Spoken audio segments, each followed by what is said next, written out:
Salut fans de Yu-Gi-Oh, j'espère que vous allez bien, moi ça va. Aujourd'hui on se retrouve pour la decklist, ma première decklist de mon deck Speed Duel Démon avec une skill card de Marek. Je reviens plus tard. Pour le moment je vais vous parler un peu de ma chaîne, donc je vais essayer de faire au moins 2 vidéos par semaine, une mercredi, une vendredi. Ça dépendra en fait de ce que j'ai à vous montrer. Je sais que la semaine prochaine vous aurez 2 decklists. Je vous dis pas lesquels, vous verrez par vous-même. Ensuite, pour la semaine d'après, on aura, si je reçois avant bien sûr, les pop figurines, les nouvelles pop figurines Yu-Gi-Oh, ainsi que la nouvelle display qui est sortie. Et aussi vous parler de la semaine dernière où j'ai pas fait de vidéo du tout simplement parce que voilà, j'étais vraiment occupé à faire mes decks, à faire beaucoup plus de choses. Donc voilà, donc là maintenant c'est reparti pour des vidéos, maximum 2 fois par semaine, minimum 1 fois par semaine. Donc voilà, donc j'espère que vous allez suivre ces vidéos et j'espère que ça vous plaira. Alors on va commencer avec la skill card qui est personnalité tordue. Alors cette carte est très forte, je pense, pour ma part c'est l'une des plus fortes skills qui existent.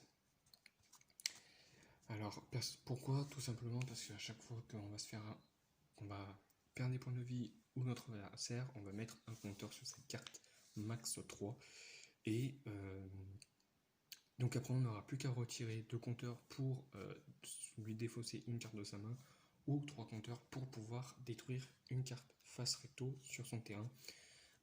Donc c'est une carte qui est très bien, très forte. Moi j'utilise surtout la deuxième compétence parce qu'en fait la première compétence, j'ai une carte dans mon deck qui va me permettre de lui faire défausser des cartes de sa main. Donc j'ai 14 monstres, 2 cartes magiques et 6 cartes pièges pour un deck de 22 cartes avec 3 Gilgard. 3 Gilgard tout simplement parce que c'est pour moi l'un des meilleurs monstres démons du Speed Duel. J'ai bien dit l'un, hein. Il y en a beaucoup d'autres qui sont encore mieux que lui, mais en termes d'attaque, il a quand même 1800 points d'attaque et il est invocable normalement. Ensuite, nous allons passer et nous avons aussi 2 masques des ténèbres qui va nous permettre de cibler une carte piège et la rajouter dans notre main. Ensuite, on a Géoïde des ténèbres et Bougagnant. Donc Bougagnant qui va nous permettre d'infliger 600 points de dommage à notre adversaire, mais pour ça, il faut qu'elle soit sur le terrain et il faut que ça se passe durant un stand-by phase. Et Géoïde des ténèbres, quand il est invoqué, ça va nous permettre de faire perdre à l'adversaire, surtout à son monstre, 800 points d'attaque.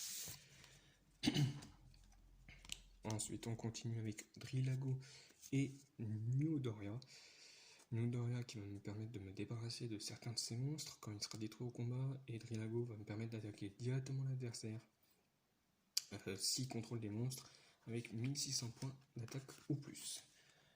Ensuite, nous avons Démon légendaire et Arc Démon lancier. Alors, Arc Démon lancier, je peux peut-être l'enlever pour ajouter une autre carte, soit notre Newdoria, soit notre Drillago. Non, aussi un autre Drillago, soit aussi un autre Géoïde des ténèbres, ou encore un masque des ténèbres, je verrai. Même si sa faculté spéciale est très bien, ça va me permettre d'infliger des dommages persistants une fois par tour lorsqu'un de mes monstres va attaquer un monstre en position de défense contrôlé par mon adversaire. Et en plus de ça, le démon légendaire va augmenter son attaque de 700 pour durant chacune de nos stand-by phases. Donc l'attaque du démon légendaire peut aller très très haut.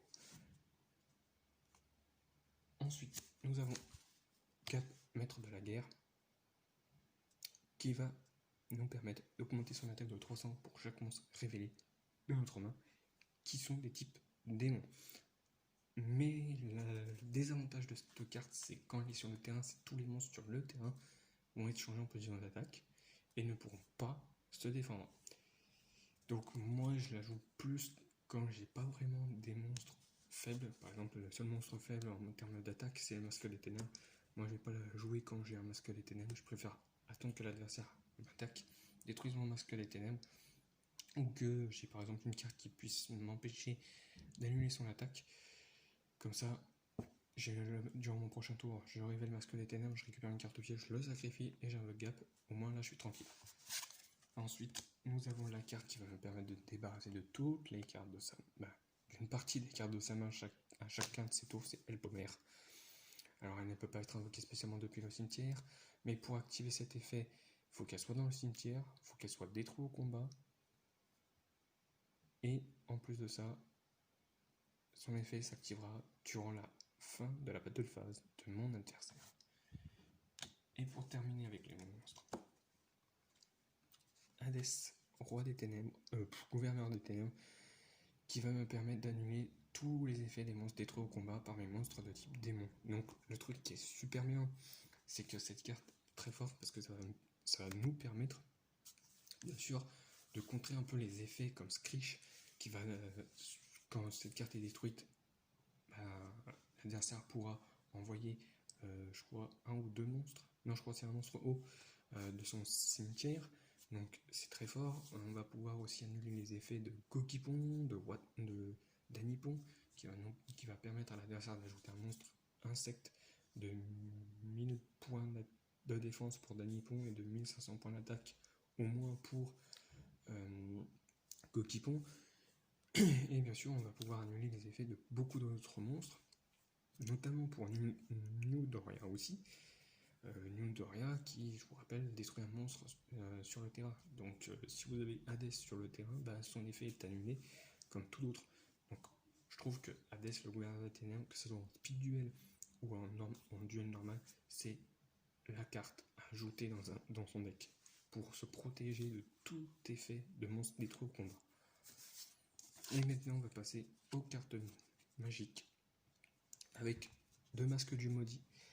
Masque du maudit qui va me permettre d'équiper un monstre de l'adversaire, lui infliger 500 points de dommages durant chacune de mes stand-by phases. Et le truc qui est pas mal, c'est quand le monstre est équipé, il ne peut pas attaquer.